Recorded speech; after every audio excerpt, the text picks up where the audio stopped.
teman-teman, Suara Juventini bersama gue Jackie, dan kita udah seminggu ini mengudara ya. Kemarin terakhir Vincerenius gue nggak ada, dan sekarang kali ini diskusi bersama teman-teman Suara Juventini yang sering hadir. Nanti kita kenalan. Yang pasti materinya hari ini adalah tentang perjalanan pemain Juventus di Piala Dunia. Tapi sebelum kita ngobrol banyak, kita pengen kenalan dulu sama teman-teman yang ada di sini. Yuk, dari yang pakai kacamata. Halo, gue Suryo dari Depok. Seperti biasanya, Assalamualaikum warahmatullahi wabarakatuh. Salam sejahtera buat semua. Waalaikumsalam. Oke, selanjutnya lagi, yang satu lagi, yang mas-mas cabi nih. Halo teman-teman Suara Juventini, gue Ricky dari Taman Mini. Oke. Sehat-sehat selalu guys. Oke, Ricky, Suryo, thank you udah mau hadir, kita mau diskusi. Bagi teman-teman yang baru join di channel ini adalah sebuah channel yang mengkhususkan diskusi tentang Juventus. Ya, karena kalau ingin diskusi tentang Juventus hanya di channel ini. Dan di channel ini yang diskusi bisa siapa aja. Boleh siapa aja. Bagi teman-teman yang merasa pengen ngomongin Juventus nih, greget, pengen ngomong Juventus, silakan aja lihat profil yang tentang Suara Juventini. Di situ hubungin aja, bilang aja mau join untuk ikut discuss bersama Suara Juventini. Oke, itu aja tentang informasi tentang Suara Juventini. Kita langsung aja ke materi. Materinya adalah tentang hayya. Tentang World Cup. Nggak terasa udah sampai di semifinal. Dan kebetulan karena kita angkat World Cup ini udah sampai semifinal, karena apa? Karena ada pemain Juventus di sana. Ada Rabiot, ada Di Maria, dan ada Paredes. Nah, gimana menurut kalian nih teman-teman nih? Apakah Rabiot masuk? Tapi Rabiot 2018 masuk squad Piala Dunia nggak sih? Enggak ya? Rabiot nggak masuk ya? Rabiot masuk, cuma cadangan. 2018? Iya. Oh, masuk. Terus masuk, cadangan. Berarti ini adalah trofi keduanya Rabiot bila berhasil kembali menjuarai Piala Dunia. Dan ini akan menjadi trofi pertamanya buat Di Maria dan Paredes bila masuk ke final dan menjuarai Piala Dunia. Oke teman-teman, menurut kalian nih, siapakah yang lebih berpeluang pemain Juve ini nih yang bakal masuk ke final Piala Dunia? Dan apa sih hubungannya sama Juventus? Oh jelas ya, karena ini pemain yang paling, maksudnya gini, di antara, karena dia ikut Piala Dunia kan, ini pemain yang masih kerja istilahnya. Yang lain udah liburan, udah santai-santai. Ini pemain masih panas terus nih. Ya mudah-mudahan panasnya ini di Maria atau Paredes atau Rabiot ini masih kebawa terus di Juventus nanti di bulan Januari. Nah, menurut kalian siapakah yang punya peluang untuk bisa ke final? Atau dua-duanya nggak punya peluang ke final? Rick, gimana Rick? Siapa yang punya peluang? Oke, dari gua sebenarnya dua-duanya punya peluang ke final ya. Dua-duanya punya peluang ke final karena dua-duanya adalah dari negara yang memang diunggulkan juga, ya kan? Yang satu Prancis, yang satu Argentina. Wah, ini Argentina kan memang dari awal World Cup mau dimulai pun memang dia udah unggulan gitu. Jadi digadang-gadang sebagai juara dunia tahun ini gitu. Bahkan di game FIFA pun juga mengadakan kayak semacam ya game eksibisi lah gitu lah ya, dan Argentina keluar sebagai juara gitu. Ya, jadi ya walaupun itu cuman sebuah game, cuman memang tidak bisa dipungkiri bahwa berarti Argentina punya kualitas yang memang bagus gitu kan, sehingga difavoritkan sebagai juara gitu. Dan begitupun dengan Prancis gitu. Jadi Prancis juga kan statusnya kan juara bertahan ya. Juara bertahan, dihuni pemain-pemain terbaik, walaupun memang di awal-awal World Cup terpa badai cedera gitu, terutama di ujung tombak di depan. Ya Benzema, terus Nkunku itu kan pada keluar semua ya, out semua bahkan sebelum World Cup dimulai gitu. Jadi dari awal Prancis seperti terkena badai, tapi ternyata sepanjang perjalanan World Cup ini ternyata mereka menunjukkan bahwa kualitas memang nomor satu gitu loh. Jadi pemain-pemain yang ada di skuad Prancis saat ini pun bukan pemain sembarangan gitu ya. Walaupun lini tengahnya ya terutama yang disoroti ya, karena kan di lini tengah kan ada Tchouaméni sama yang dari Madrid, Kamavinga pun cadangan ya. Kamavinga jarang dimainin ya. Ya Tchouaméni itu kan juga di Madrid kan juga nggak terlalu vital sebenarnya kan, karena masih ada trio masih ada double ya, Modric sama si Kroos kan. Jadi Tchouaméni itu kurang mendapat sorotan gitu di Real Madrid. Tapi ternyata di World Cup ini ternyata menunjukkan bahwa Prancis punya skuad yang bagus gitu loh. Jadi dari gue sih dua-duanya kayak kalau ketemu di final kayaknya seru sih ya. Karena dua-duanya punya tipikal menyerang yang bagus gitu ya, sama-sama menyerang permainannya. Karena kan kalau dilihat dari lawannya kan Kroasia dan Maroko kan punya lebih defensif mainnya kan. Gitu. Jadi kayaknya kalau di final ketemu antara Maroko atau Kroasia gitu, salah satu di antara mereka kayaknya kurang hot gitu. Tapi kalau misalnya ini dua dua tim ini bertemu di final, wah ini Final pasti ideal seru sih. memang. Final ideal gitu. Dari awal memang gua sepertinya melihat Argentina kayak punya kans buat masuk ke final. Itu sih Bang kalau dari gua. Nah, Menyoroti pemain-pemain Juventus ya. nah, Menyoroti pemain-pemain Juventus sendiri. nah, makanya apakah Di Maria dan Rabiot serta Ya. Paredes bisa nggak jadi penentu di semifinal?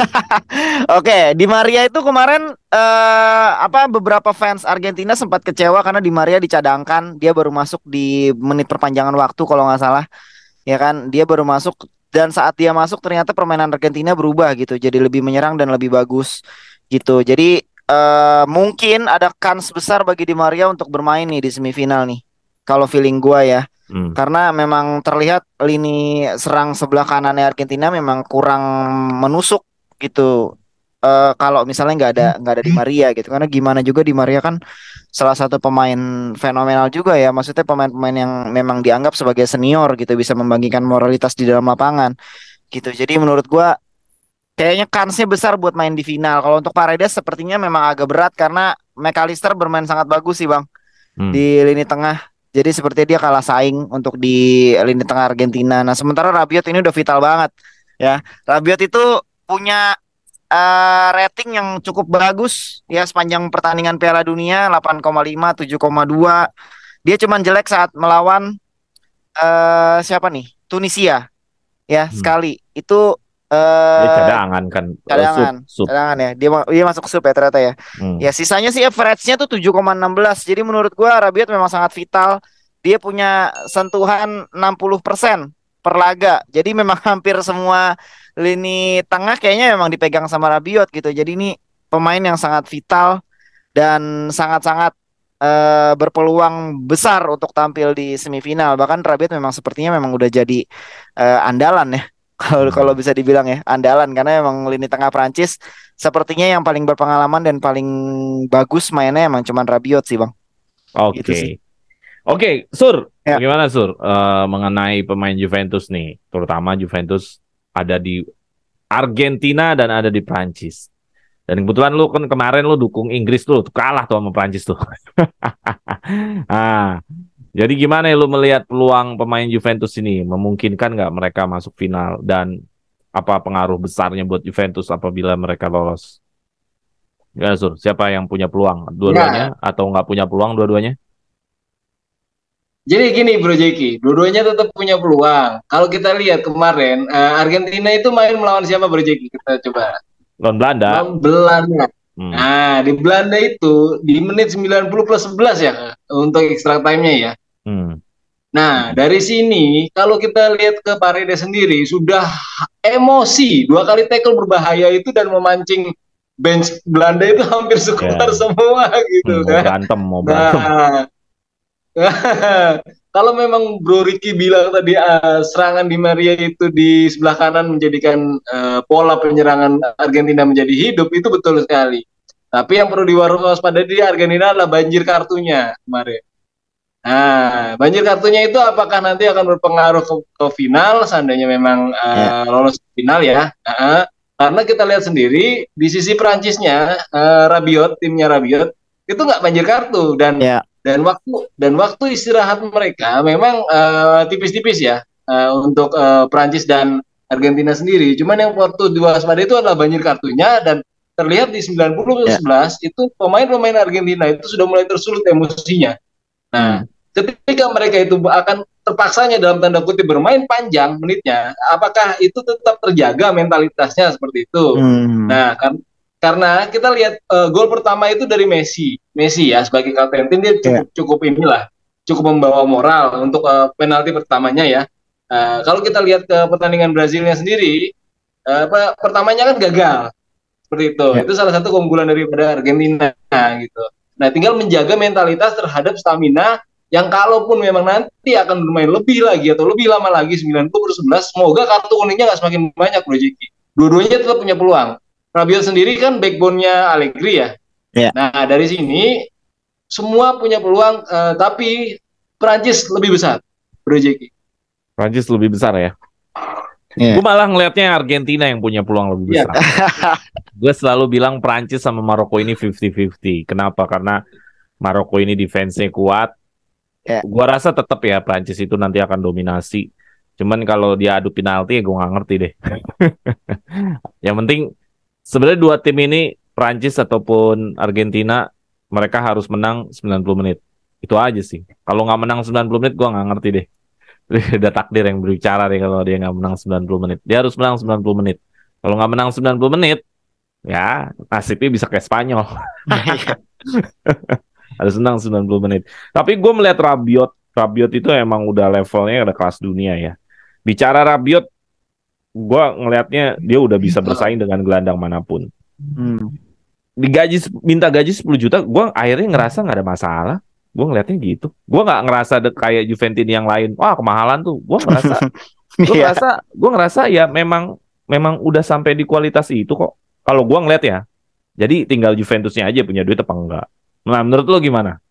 Cocok nggak mereka di Rabiot dikasih gaji 10 juta? Kalau gue bilang cocok. Ya lu bisa jadi backbone di timnas, bisa jadi backbone di klub kayak Juventus, dan tidak ada satu pundit pun yang gue cek atau akun bola pun yang mengatakan komentar miring tentang Rabiot. Jadi alasan apa Rabiot dibilang jelek? Nggak ada yang bilang. Mungkin kalau ada satu komentator atau satu pengamat bola mengatakan Rabiot jelek, boleh lah. Ini nggak ada yang bilang Rabiot jelek selama pertandingan Prancis. Dan ini levelnya level dunia loh, turnamen level dunia loh. Gavi sama siapa ya? Gavi sama Pedri aja nggak kelihatan, nggak keluar kemampuannya. Terus tengahnya Brazil siapa ya? Casemiro sama Paqueta ya kalah juga sama Kroasia. Artinya levelnya Rabiot nih udah bisa di kelas dunia juga gitu. Jadi gue ngerasa ya nggak masalah kalau emang Juventus mampu ya. Ini balik lagi Juventusnya mampu apa enggak. Tapi kalau buat gue sebagai Juventus ini, Rabiot digaji 10 juta, ya nggak masalah sih menurut gue. Nah gimana Suryo tentang Rabiot permintaan maknya ini 10 juta euro? Maknya. Oke Bro Jeki, untuk Rabiot sendiri dalam tanda kutip dia kan dilabeli timnas dan kebetulan memang gue bukan bilangnya kebetulan ya. Sorry. Timnasnya sendiri kan naik di Piala Dunia. Untuk 10 juta sendiri, gue rasa sih sesuai dengan pundit-pundit yang sudah beredar, ya kan, nggak masalah. Nah, untuk melihat daripada Juve yang kemarin kena financial fraud, mungkin salah satu pemain tengah kita ada yang perlu dijual. Dan kalau memang ada peminatnya, kita jual saja untuk menutupi keinginan daripada ibunya Rabiot yang sampai 10 juta per musim ini, Bro Jeki. Ya mungkin akan menjadi ini ya, tanda kutip dia akan jadi pemain termahal di Juventus ya. Cuman maksud gue ya Juventus kan memang selalu ada pemain yang berkelas, selalu pemain berbintang. Masalah nanti Juventus bisa bayar atau enggak ini gue kesampingkan dulu. Cuman kalau disuruh menerima atau enggak, Rabiot digaji segitu terusin ya nggak masalah buat gue sih. Nah kalau lo Rick gimana Rick? Oke, kalau gue melihatnya sih Rabiot ini sekarang udah di usia matang ya, Bang. 27 tahun, dia sentral di klub maupun di timnas. Jadi minta gaji gede ibaratnya ya wajar-wajar aja. Bener sih, gue setuju sama lu sama Bang Suryo gitu. Jadi kalau pemain udah matang ya sama aja kayak kita gitu kan. Kita merasa bahwa kita sudah punya cukup pengalaman ya kan. Kita merasa naik gaji di kantor kita yang sekarang kayaknya nggak bisa dikasih nih, ya mending gue pindah kantor. Iya nggak sih?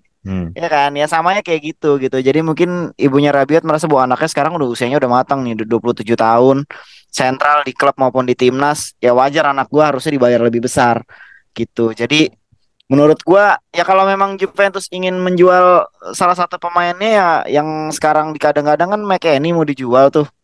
Ya kan? Ya jadi mungkin bisa buat nutupin gajinya Rabiot gitu, atau mungkin Juventus punya prioritas lain. Ya punya pemain pengganti yang memang mungkin kualitasnya dinilai lebih oke, ya nggak apa-apa juga gitu ya. Siapa tahu SMS datang gitu kan. Tapi sih gue berharapnya ya SMS bisa main bareng Rabiot gitu. Jadi nggak ada yang keluar, justru masuk yang lebih bagus gitu. Itu sih, tapi kalau untuk McKennie sih gue lebih suka dijual aja sih Bang. Oke, untuk Karena McKennie kita ada di materi berikutnya. Coba untuk Marcel Rabiot ini, jadi lo oke-oke aja ya. Oke aja sih. Jadi nggak ada masalah sih. 10 juta menurut gue untuk Rabiot sentral di klub maupun di timnas harusnya sih nggak ada masalah. Memang karena sudah Rabiot ini sewajarnya. masalahnya gini juga. Rabiot ini Januari udah bisa lepas karena udah ada peraturan bosman itu loh. Ya. 6 bulan sebelum lo berakhir kontrak lo boleh melakukan aturan bosman mengatakan kalau 6 bulan kontrak lo udah mau habis, 6 bulan lagi misalkan mau habis. Nah, lo boleh bikin perjanjian free transfer 6 bulan sebelumnya sama klub yang akan lo mau pindah. Itu mau lo pindah di musim dingin boleh, mau pindah di akhir musim boleh. Nah, ini apakah Juventus, ya ini masalahnya Juventus gimana ini di Januari nasibnya Rabiot? Yang ada kalau emaknya bilang, udahlah udah pas cabut aja, ntar bisa-bisa Januari beneran cabut lagi. Kalau Allegri sendiri bilangnya sih jangan cabut sampai akhir musim.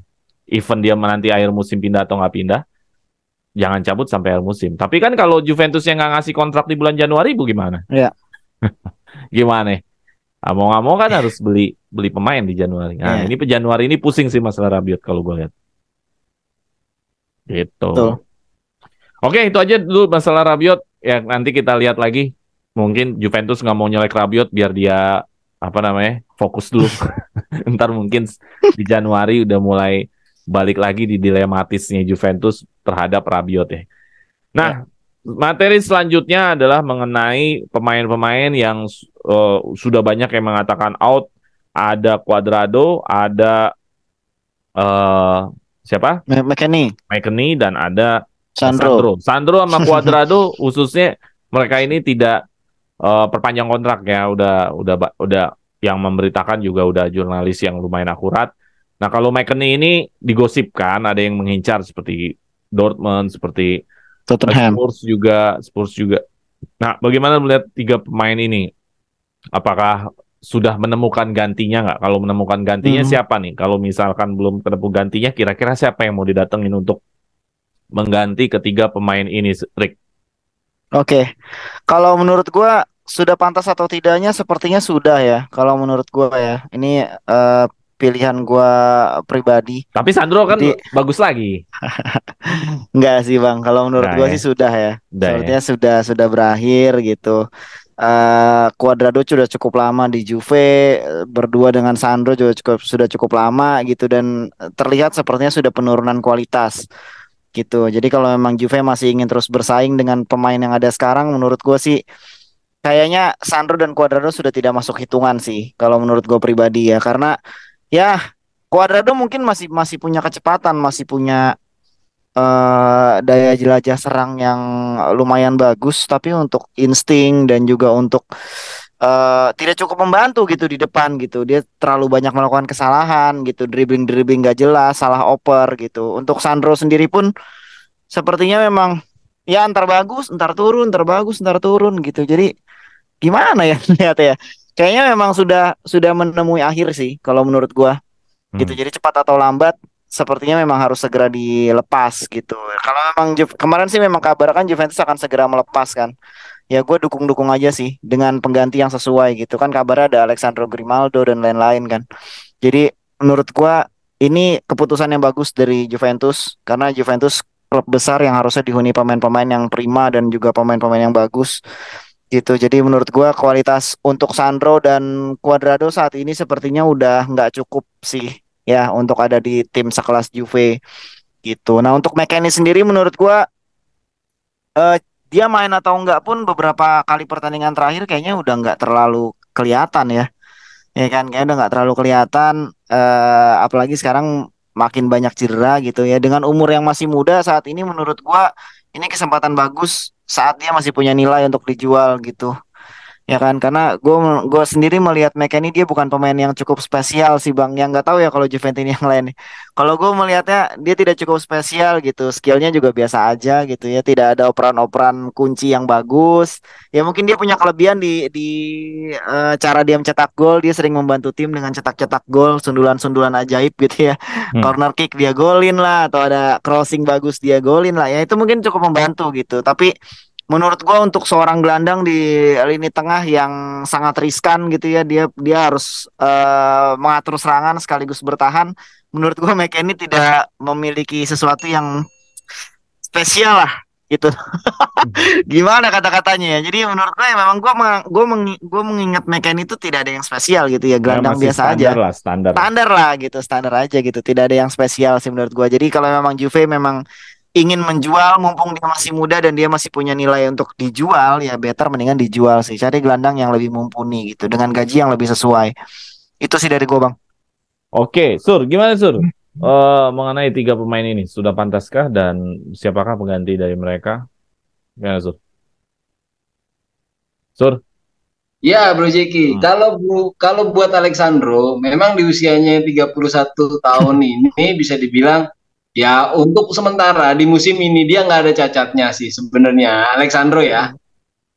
Tapi untuk stamina udah kelihatan di 45 menit terakhir sudah mulai ngos-ngosan, kemudian di timnas sendiri dia juga dicadangkan gitu seperti itu. Dan gue sendiri punya satu nama yang cocok ya, mengingat kita punya Kostik, temennya Kostik yang dulu aja, Ndika dari Eintracht Frankfurt untuk seandainya menggantikan Alexandro, ya kan? Nah, dia memang posisinya central back, tapi dia kaki kiri, left footed. Jadi bisa dicoba untuk central back di posisi agak kiri lah. Nah, dia pasti ada kliknya, sudah pasti ada kliknya dengan Kostik. Nah, untuk McKennie yang Bro Ricky tadi bilang, kalau memang kita harus mentolerir gaji Rabiot, kita bisa ngejual McKennie dan kita akan, kalau lebih gilanya lagi tanpa mengingat financial fraud dan lain sebagainya, bisa SMS untuk menggantinya McKennie. Sekalian aja, Safik. Ya. Sekalian aja Safik. Ya, mumpung McKennie ini masih diminati Tottenham Hotspur berdasarkan rumor yang beredar atau berdasarkan news yang ada gitu. Dan untuk sorry to say, with all due respect, Juan Cuadrado, tanpa mengurangi rasa hormat terhadap jasa-jasanya di Juve selama ini, termasuk yang kita tahu pada masanya dia sempat menolak Chelsea yang untuk kembali lagi gitu. Tapi di usia 34 memang sudah mulai terbaca gayanya. Sudah mulai terhafal oleh back-back Serie A gayanya.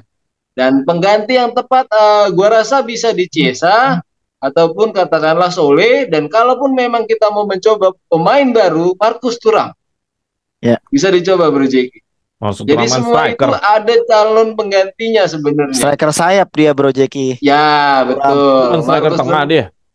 Marcus Thuram tuh striker sayap, dia main di sayap. Oh, di Prancis jadi striker ganti sayap. Striker sayap dia, Bang. Oke. Terus. Nah, sebenarnya sayap.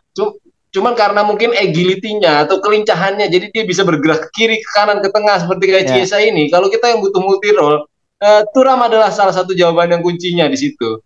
Dan dengar-dengar nih ya, berdasarkan rumor yang beredar, Hazard juga bagus. Kalau kita mau mencoba atau Juventus mau mencoba, kalau mau ngurusin BPJS lagi nggak apa-apa, Bang. Badannya udah kayak babi gitu. Oh iya, ya kan. Ya, kan ini berdasarkan news yang beredar, Bro Jeki. Wah, itu kagak enak gua ngeliat postur Hazard. Ya kalau memang tidak enak ya coba kita dengan opsi Marcus Thuram gitu. Kita mencoba berandai-andai, dan kalau teman-teman Juventus ini ingin memberikan komentar di kolom yang bawah juga silahkan, dengan sangat-sangat terbuka. Akan banyak komentar-komentar dan ide-ide yang mungkin bisa cocok dengan analisa atau komentar-komentar Juventus ini yang lain gitu Bro Jeki. Oke, kalau McKennie sih menurut gue dia memang nggak bisa di sistem 4-4-2-nya Allegri, kan dia dipakainya di sayap kiri kan. Di sayap kanan tuh kadang-kadang. Terus si fullbacknya kan jadinya Cuadrado. Memang si McKennie-nya sendiri udah nggak bisa bersaing di tengah, dia udah nggak bisa ngerebut posisinya Locatelli, bahkan Paredes ya susah, dia mau main sebagai regista nggak bisa, sebagai CMF juga justru Fagioli lebih punya peran untuk akhir-akhir ini. Jadi memang mau dicoba sama Allegri pun juga ternyata juga belum nggak bisa maksimal. Tapi waktu zamannya Pirlo sih sebenarnya dia maksimal aja. Ya mungkin ini salah satu tipe pemain yang dia nggak bisa selalu cocok dengan pelatih manapun. Pelatih tertentu dia cocok. Mungkin aja kan kayak gitu, ya kan? Ada pemain yang bisa cocok dengan semua pelatih. Ada pemain yang tipikalnya cocok dengan pelatih yang memang mengerti dia kan gitu. Jadi gue rasa McKennie mungkin tipikal yang seperti itu di pas Allegri. Dia nggak seperti layaknya waktu zaman Pirlo. Kalau pengganti Sandro sih menurut gue fullback gitu banyak lah. Tapi menurut gue yang harus banget ya penggantinya Cuadrado. Cuadrado ini menurut gue spesial sih. Ini kan masalahnya Cuadrado karena udah tua aja, karena udah menurun timingnya, menurun kapasitasnya. Sebenarnya kalau Cuadrado muda, itu berapa banyak Juventus diselamatin sama Cuadrado. Dari shootnya, dari asisnya, dari penetrasinya. Nah, lu harus nemu lagi pemain yang kayak gitu. Memang mau siapa yang mau bisa jadi penyelamat gitu kalau bukan Cuadrado kemarin kan gitu. Ya memang ini udah di akhir karirnya Cuadrado, cuman maksud gue lu harus ada tipikal pemain yang hampir sama dengan Cuadrado, lincahnya juga sama, penetrasinya juga sama, dia berani lu masuk kotak penalti. Yang waktu gol UCL tuh yang shoot kencang banget dari sayap kanan lawan apa ya? Lyon ya? Lawan apa ya? Ya yang Juve pakai baju biru ya. Iya, uset deh. Itu kan kalau bukan Cuadrado misalkan, ya nggak bakal gol. Ya itu emang ngeri banget itu Cuadrado zaman itu masih bagus tuh. Iya, maksud gue lu harus Juventus harus cari yang sama kayak Cuadrado. Itu yang masalahnya. Nyari yang sama itu belum tentu. Biasanya ada lebih apanya, kurang apanya kan gitu biasanya. McKennie menurut lu bisa cabut nggak Januari? Feeling lu, Rick? Sepertinya sih akan cabut ya. Januari. Feeling gua. Januari sepertinya akan cabut karena tawarannya udah cukup banyak. Kabar-kabar berendusnya udah cukup terang nih kayaknya jalannya nih. Kayaknya sih akan pergi deh, Bang. Oke, kalau lu Sur, cabut nggak Januari McKennie? Halo, Sur? Untuk Januari sendiri gua rasa belum. Belum. Belum ya? Belum. Oke. Ya, untuk nanti kita lihat aja. Berikutnya mungkin iya, karena kalau untuk Januari ini masih ada Pogba yang akan kita lihat nanti. Oke, kita lihat aja nanti apakah McKennie cabut di Januari atau enggak gitu ya. Oke, kalau gitu kita lanjut lagi ke selanjutnya. Itu tadi pemain-pemain yang punya kepastian keluar. Sandro dan Cuadrado udah pasti keluar. Tinggal McKennie apakah dia keluar atau enggak. Nah, untuk selanjutnya ini kemarin belum sempat kita bahas adalah renewal dari potensi next gen ya, atau dari Primaveranya Juventus. Dan sekarang bahasanya next gen, yaitu Ealing Junior. Ini benar-benar memikat para penikmat sepak bola, terutama Juventus ini pas dia lawan apa ya, yang crossing 2 kali, yang assist 2 kali itu. Jadi kayaknya memang wajar sih Juventus memberikan, bukan lawan PSG, yang lawan di Serie A. Di Serie A dia assist. Ada 2. Habis itu di tackle. Habis assist terus di tackle, Bang. Genoa ya? Lupa gue. Oh, yang cedera ya? Iya, habis assist terus di tackle 2 kali kan. Apes banget. Nah, yang jadi pertanyaan adalah begini, apakah Ealing Junior ini akan menjadi pemain yang besar di Juventus nggak? Atau hanya sekedar transit di Juventus? Gimana, Sur? Karena udah perpanjang kontrak nih. Apakah dia akan menjadi pemain besar di Juventus atau ya main bagus yang suatu saat ini jadi displaynya Juventus buat dijual? Kalau gua ngelihatnya dengan perpanjangan kontrak yang ditawarkan Juve atau dia sudah menerima sampai dengan 2025, ini anak punya potensi yang gede karena dia main di UCL, dia mentalnya kejaga, tetap memberikan assist, melakukan penetrasi dengan PD dan speednya kejaga. Hanya mungkin dari kemarin di Serie A itu dengan 2 kali tackle-nya itu dia lantas cedera, ya mungkin dia perlu pembelajaran atau adaptasi lagi terhadap pola permainan Serie A. Tapi untuk pemain ini skill, kecepatan, dribbling, crossing, oke banget dan tetap akan di Juve. Gitu Bro Jeki. Jadi ya tetap di Juve-nya maksud gue adalah memungkinkan nggak dia jadi pemain besar atau tetap di Juve cadangan kan bisa juga.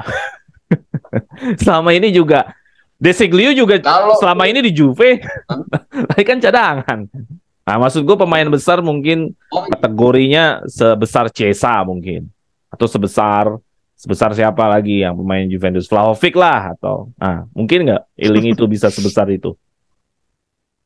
Ya sangat mungkin terjadi itu Bro Jeki. Dengan main yang sedikit aja dia bisa menunjukkan kualitasnya. Kalau itu kita lihat aja, menitnya main sedikit dia bisa menunjukkan kualitas. Itu potensinya gede ini anak gitu.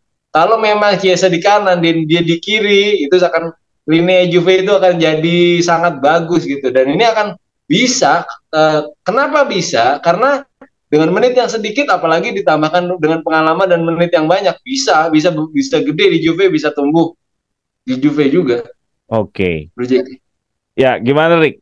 Ya karena kita tahu banyak pemain muda yang sebenarnya transit aja. Ya mungkin dulu pernah ada Koman. Koman ini kan pemain hebat juga. Pemain Koman main di Munchen ya kan. Terus ada Delik juga ya sebentar juga. Apakah ini cuma transit aja nih biar ada harganya nih Iling Junior nih? Karena kalau udah ada kontrak kan, kalau dia main bagus, otomatis siapa yang mau dengan Iling Junior harus pakai mahar. Karena kalau Juve nggak buru-buru perpanjang kontrak, free transfer jadinya.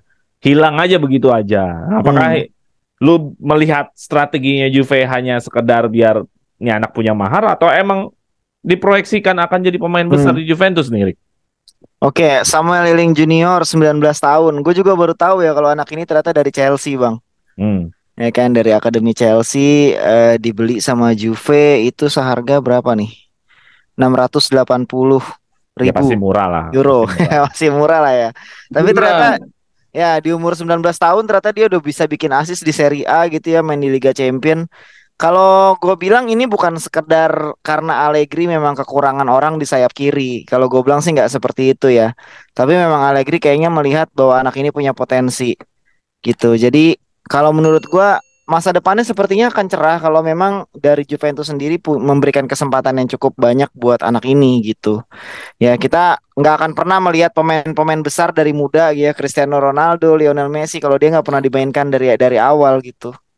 Ya kan, anak-anak muda seperti ini tuh butuh jam terbang, butuh kepercayaan supaya mentalitasnya terjaga gitu. Takutnya kalau misalnya keseringan nggak main, nanti kan dia bakal drop sendiri kan. Wah, gua nggak dimainin gitu. Berarti gua nggak dibutuhin di sini gitu ya. Takutnya Juve melepas pemain ini nanti di tim lain malah bagus gitu. Contohnya siapa? Koman, ya kan? Siapa lagi? Banyak loh Juve melepas pemain muda yang akhirnya bagus di tempat lain gitu. Jadi jangan sampai yang next gen ini yang sudah digadang-gadang punya masa depan di Juventus kayak Fagioli lah, Miretti. Sekarang ada Iling Junior. Gue sih berharapnya diberikan kesempatan lebih supaya bisa memberikan kualitasnya juga gitu, menunjukkan bahwa kualitasnya memang bagus gitu. Jadi menurut gue anak ini punya masa depan sih Bang. Kalau menurut gue. Kalau situasinya kayak gini, situasinya Allegri ternyata cuma sampai akhir musim ternyata. Ya kan ganti lagi. Apakah Iling masih punya potensi nggak di pelatih baru nanti bisa bersaing dapat tempat? Ya, oke. Setahu gue sistem kepelatihan itu kan pasti ada ibaratnya ada kayak namanya apa Bang Suryo, kayak yang memberikan influence gitu. Ya kayak inilah kayak tokoh buat dari klub tuh ada yang buat memberikan informasi ke kepelatihan yang baru gitu loh Bang. Jadi kayak ya mungkin nanti akan ada masukan gitu. Ada guidance-nya lah. Ya ada guidance-nya. Setahu gue pasti seperti itu Bang. Di semua klub tuh pasti ada kayak gitu. Walaupun satu tim pelatih itu cabut, tapi pasti ada guidance-nya. Ada satu tim yang memang memberikan banyak influence buat pelatih yang baru gitu. Jadi kalau menurut gue nggak akan segampang itu si anak ini akan hilang gitu. Kalau misalnya pelatihnya ganti baru gitu, pasti kan nanti ada guidance-nya. Dia akan mendapatkan masukan lagi, nanti sama pelatih baru akan dicoba lagi gitu. Ya gue sih berharapnya anak ini tetap performnya tetap bagus gitu ya. Jadi jangan pas pelatih baru mungkin terus tiba-tiba turun lah, di latihan dia males-malesan atau apa gitu. Itu sih yang bikin nanti bad influence. Maksudnya si pelatih baru nanti pas di first impressionnya kan jadi jelek gitu. Ya wah, anak ini ternyata nggak seperti yang digadang-gadang gitu kan. Yang sering ditakutkan sih seperti itu Bang. Itu sih. Jadi kalau menurut gue sih tetap punya masa depan selama Juventus memberikan kepercayaan. Ya kalau gue justru percaya diri aja kalau masih Allegri ya. Karena ada informasi yang mengatakan bahwa Allegri dilihat sampai akhir musim. Karena ini kan pemain yang ngorbitin Allegri. Gak semua pemain yang diorbitin sama pelatih itu bisa masuk lagi ke pelatih selanjutnya. Contoh waktu itu Pirlo ngorbitin back sayap siapa? Frabotta kan nggak bisa masuk ke sini. Jadi artinya setiap pelatih itu nggak semuanya bisa masuk ke pemain-pemain yang ditinggalkan di pelatih sebelumnya. Nah, karena gue melihatnya ada berita bahwa Allegri itu memungkinkan bisa saja cabut karena ada berita yang dilihat sampai akhir musim. Nah, menurut lo gimana Sur? Kalau pelatih baru suatu saat nanti, apakah Iling masih tetap bisa bersaing atau gimana menurut lo Sur? Gini, dalam suatu manajemen itu ada namanya sporting director. Nah itu maksud gua Bang. Tergantung daripada kemampuan mendeliver sporting director ini terhadap pelatih yang baru gitu. Jadi visinya apa? Nah, misinya daripada pelatih baru seandainya Allegri diganti ini apa gitu. Nah, ketika itu sudah bertemu antara visi dan misi, kita kembalikan ke ini anak si Iling juniornya ini, kemampuan adaptifnya untuk terhadap metode kepelatihan yang baru itu gimana gitu. Dan mentalitas dia, seandainya dia memang pertama-tama tidak masuk tim inti, itu gimana? Kelihatan enggak? Sebenarnya sih bagus-bagus saja. Mau ganti-ganti pelatih, kalau pemain yang bagus atau pemain yang brilian itu akan tetap sama dan akan tetap terpakai, Bro Jeki. Ya, oke. Ya, jadi kita berharap dari profesionalnya dari si Iling ya. Ya, betul. Ya, bahwa dia bukan pemain yang pelatih tertentu baru dia bisa muncul potensinya ya. Betul. Gitu. Oke. Ya, itu mengenai Iling Junior bahwa Samuel Iling Junior ini adalah satu. Tapi yang tahu Iling Junior hanya Juventini. Namanya belum beredar di kalangan pesepak bola, belum di akun-akun sepak bola juga belum ada yang menganggap Iling Junior ini. Jadi siapa tahu nasibnya akan seperti Vinicius Junior, Bang. Ya, Vinicius, tapi kan itu heboh juga beritanya karena kan dia kan ada nilai transfernya. Kalau ini kan emang dari Primavera, Rick, beda sih sebenarnya. Posisinya sama, rupanya mirip-mirip ya kan ya. Situasinya beda sih. Ya. Mungkin nasibnya bisa sama. Ya, Bro Jeki, gak ada yang tahu juga gitu. Maksudnya kayak dulu kalau teman-teman bisa agak sejarah ke belakang, Alessandro Del Piero itu nggak pernah diprediksikan jadi penyerang, malah jadi kiper sama ibunya. Jadi nggak ada yang tahu Bro Jeki, ya kan? Insya Allah semoga Iling jadi yang terbaik buat Juve. Gua kalau Allegri nggak pede aja, gua Iling bagus. Ya orang yang ngorbitin Allegri. Iya betul. Gue sih nggak masalah. Iling pasti bagus di tangan Allegri karena yang ngorbitin dia yang berani kok pakai Iling. Jadi menurut gue ya selama masih Allegri justru Iling ini bisa punya potensi. Justru kalau selain Allegri ini ya gue nggak tahu. Gitu loh. Oke, kita lanjut ke selanjutnya adalah rumor-rumor Mercato. Wah, Mercatonya macam-macam sih, banyak hal-hal yang ya sebenarnya kayak pertama nih mengenai sebelumnya ada Smalling. Ini Chris Smalling. Ini sebenarnya nggak banget sih menurut gue sih nggak sih. Gue nggak sih Smalling ini. Mudah-mudahan ini cuma isu ya. Terus ada yang oke juga nih, kayak misalkan kayak kiper Kroasia ternyata ada gosipnya juga nih kayak si Livakovic. Tapi oke juga kayaknya Livakovic. Wah. Gimana kalau Livakovic? Kalau Livakovic gimana? Oke nggak? Oke aja sih gue mah. Nah? Nggak cuma jago penalti ke orang itu. Ya kan dia digempur 90 menit waktu lawan siapa tuh? Kemarin tuh. Dia gugurin siapa aja kemarin? Siapa? Si Brazil. Oh, Brazil digempur 90 menit sama Brazil, gila lu. Dia nggak cuma jago penalti itu orang. Itu punya proyek gede tuh. Masih umurnya Brazil sama Jepang kan ada penalti semua dua-duanya. Ya.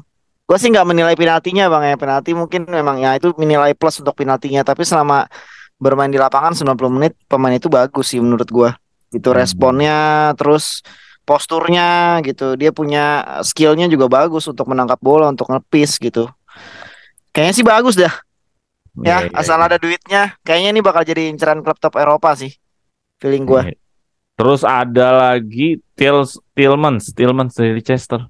Tillmans nih ada gosipnya juga nih. Tillmans, terus ada Marcus Thuram juga ada. Terus ada 2 fullback dari Guerrero sama Grimaldo. Ya Grimaldo sih oke. Grimaldo bagus tuh. Tapi gue bingung Smalling ini buat ganti siapa sih Bonucci? Kayaknya Rugani bang. Rugani kan mau cabut kan? Rugani. Iya, Rugani yang mau pergi. Kalau Bonucci kan dia masih punya kontrak. Masalahnya kan gini, Smalling itu kan udah jadi inti di rumah. Dia belum tentu inti loh di Juventus. Chris Smalling itu udah 33 tahun. Mau ngapain? Makanya gue bilang nih apa coba nih cerita ini. Terus ada Ndika juga termasuk. Nah, Ndika bagus tuh, Ndika tuh. Ndika. Boleh tuh, gantiin Sandro tuh. Ndika. Nah, ini masih ada juga lagi. Oh, ini. Milik dipermainin. Setuju gak, Sur? Oke, Milik. setuju lah gue. Milik, Sur. Setuju gak? Kalau gue 110% setuju. Setuju ya. Karena udah cocok. Kalau ngeliat dari striker yang kita bisa ngeliat tendangan yang polinya itu, first time-nya itu waktu di Serie A. Wah, itu nggak semua orang second striker itu bisa sebenarnya. Itu mentalnya juga oke banget, Milik. 110% setuju Bro Jeki. Ya. Dengan harga murah untuk mencari sosok striker kayaknya emang agak sulit bang, cari yang cocok gitu maksudnya. Harganya murah, jadi harusnya sih dipermanen lah sama Juve. Iya. Milik oke ya. Nah ini ada lagi nih satu berita nih, ya mungkin nih agak-agak berita-berita semarin lewat ya, tapi nggak apa-apa buat kita gosipin aja ya. Juventus bersedia melakukan pertukaran Vlahovic dengan Atletico Madrid dengan Joe Felix. Waduh, gimana nih? Tukeran Vlahovic. Ini agak berat sih ya. Tapi Joe Felix loh. Joe Felix lu udah nonton Portugal nggak? Nonton. Joe Felix itu sebenarnya bukan kancil. Joe Felix itu sebenarnya bukan striker, Bang. Ya memang kan kalau kan lu mau second striker. Kan lu mau permanenin Milik. Iya. Ya. Ini agak berat sih karena Joe Felix kan lu mau permanenin Milik, lu tambah lagi Joe Felix. Gimana nih? Gimana ya? Ini agak berat sih. Gue suka sama Joe Felix cara dia main ya kan. Terus dia punya nilai juga. Maksudnya komersial juga gitu bang. Ya bisa menambah pemasukan Juve juga tuh dari jersey itu.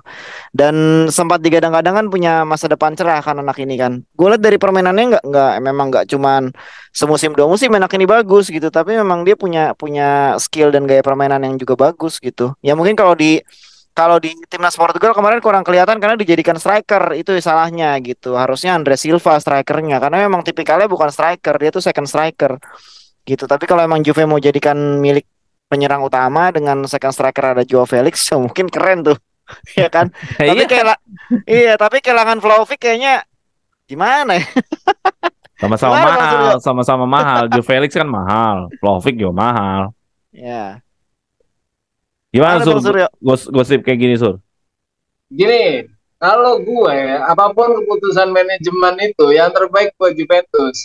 Nah, kalau bisa dibuat penawarannya Vlahovic, Joao Felix plus Morata. Nah, itu oke banget. Morata lagi. Iya. 3 kali dong. Karena gini, kehilangan seorang striker ditambahkan dengan seorang second striker yang kebetulan milik pun sebetulnya seorang posisi yang second striker. Kalau kita punya second striker 2, buat apa? Gitu. Kalaupun memang Juve mempunyai daya tawar yang tinggi terhadap Vlahovic atau Joao Felix-nya mau ditambah dengan Morata, itu bagus banget Bro Jeki. Jadi kalau syukur-syukur plus duit juga gitu. Iya. Vlahovic nilainya masih tinggi Bang Jeki. Tapi Vlahovic ini gimana ya? Dia kayaknya masih harus terus banyak latihan dah. Ini belum sekiller Giroud yang ya lu lihat dah Giroud dah. Ya dia harus ningkatin sampai ke Giroud tuh emang udah senior ya. Jadi gimana ya? Dia nggak perlu banyak gerak. Dapat bola masuk gitu. Itu yang dibutuhin sebenarnya. Ningkatin levelnya dia. Ya, dia kan masih muda nih untungnya. Artinya kan dia masih bisa berkembang. Dia kan masih 22. Jadi masih mungkin Vlahovic ini berkembang terus sebenarnya. Gitu. Ya, banyak juga yang mengatakan karena pelatihnya Allegri gitu kan. Tapi balik lagi lah, gue sih ngelihatnya kalau lo profesional siapapun pelatihnya, lo gacor-gacor aja, gacor-gacor aja. Lu lihat Mbappe di PSG gue udah ganti itu pelatih, menggacor-gacor aja. Aneh pernah Mbappe nggak pernah nggak gacor. Tentu Messi kan juga di Barca kan juga gue udah ganti kan. Iya.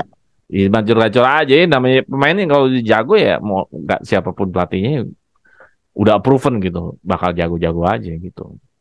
Ya, Joe Felix sih oke-oke aja sih menurut gue buat buat menambah daya gedor ya, bahwa pemain yang punya kreativitas, yang punya skill untuk melewati lawan itu ya nggak ada masalah, karena yang mampu melewati lawan kan sekarang udah mulai bisa dihitung nih. Cesa, Di Maria. Cuman kan Di Maria semusim lagi kelar. Mending semusim. 4 bulan 3 bulan lagi kan kelar. Ya. Jadi pemain yang bisa one on one sekarang Cesa, Samuel Eling Junior, Cuadrado. Ini Cuadrado berani loh one on one. Siapa lagi? Ada lagi nggak yang berani satu on satu? Siapa lagi? Sule. Siapa? Sule jarang dimainin. Yang sering-sering dimainin deh. Siapa? Ya Eling juga ya nggak ada kan? Kostik juga nggak berani one on one.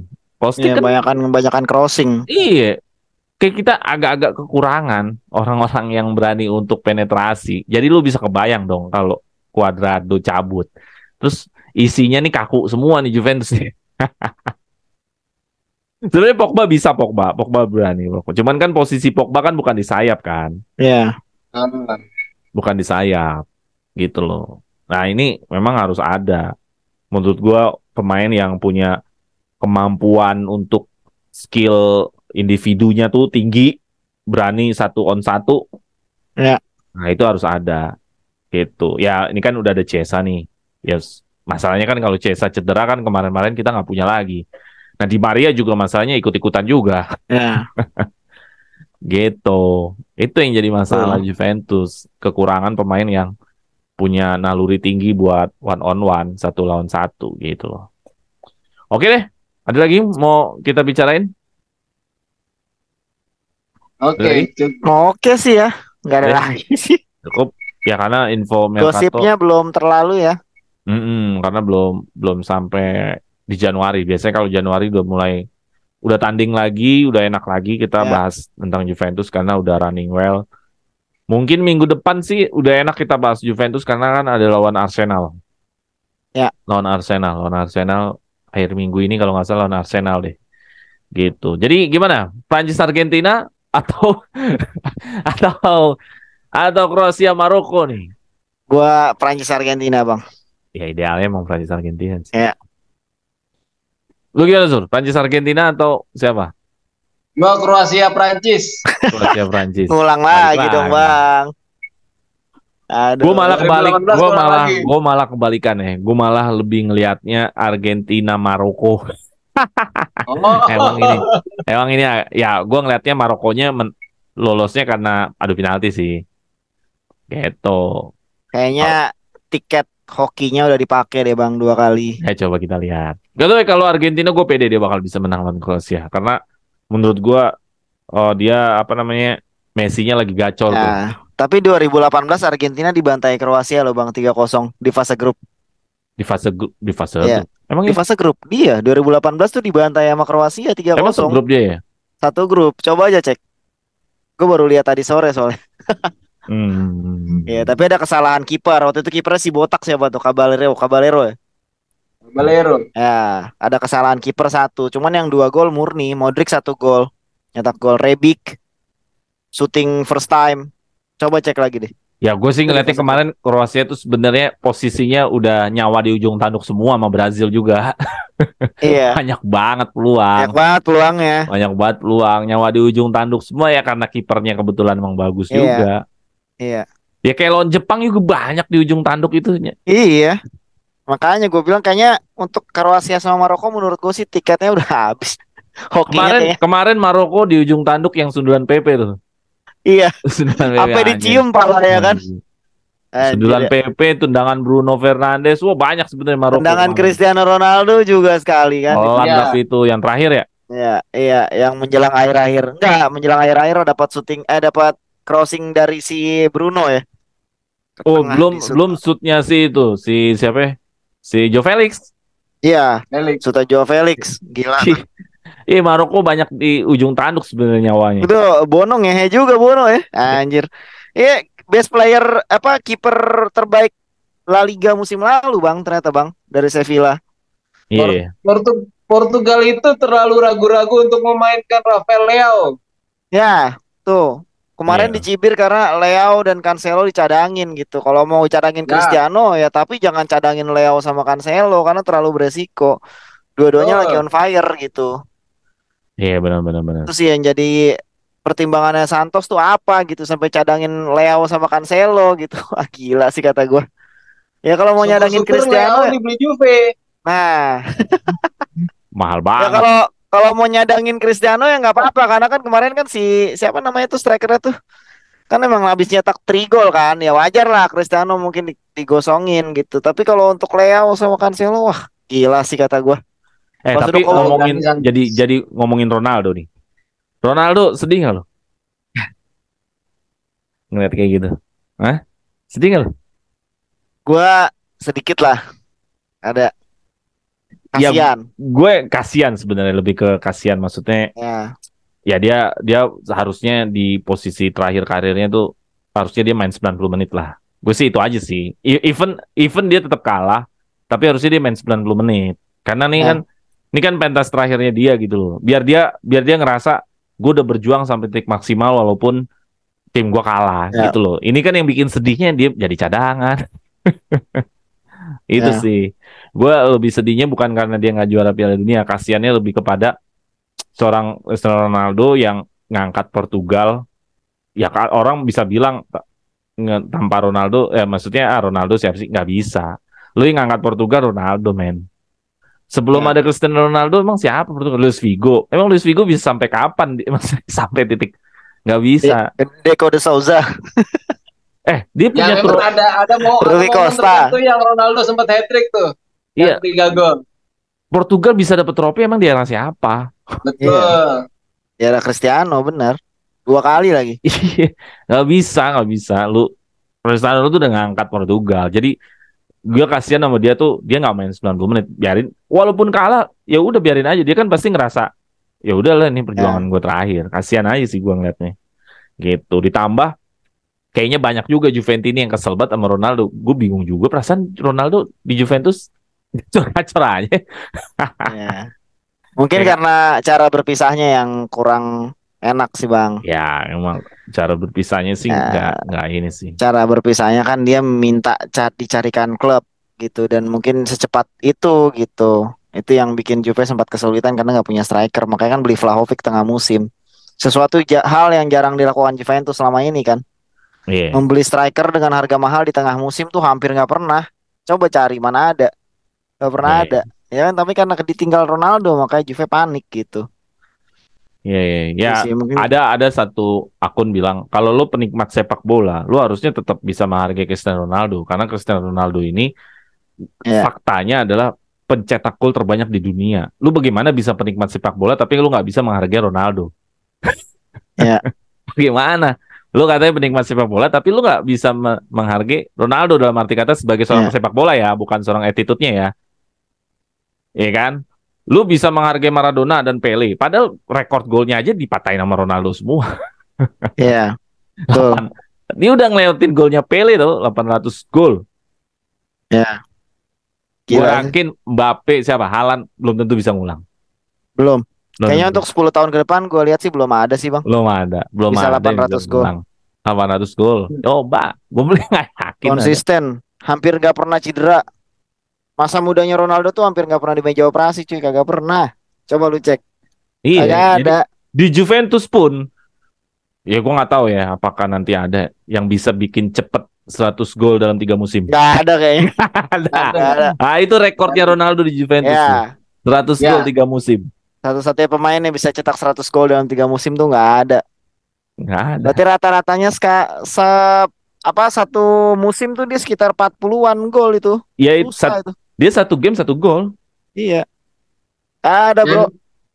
Dan Ronaldo itu bisa mempercepat, sorry to say ya, build up-nya Pirlo itu kan agak lama ya dari bawah ya. Yang salah satu bisa mempercepat itu Ronaldo juga bro Jeng. Ya iya kan gue bilang kalau Pirlo tuh nggak ada Ronaldo. Iya. Ya gue nggak ngerti lagi deh. Lu lihat aja gol-golnya, banyak banget ketolong sama golnya Ronaldo. Iya benar. Yang shoot dari luar kotak penalti lah, yang sundulan lah.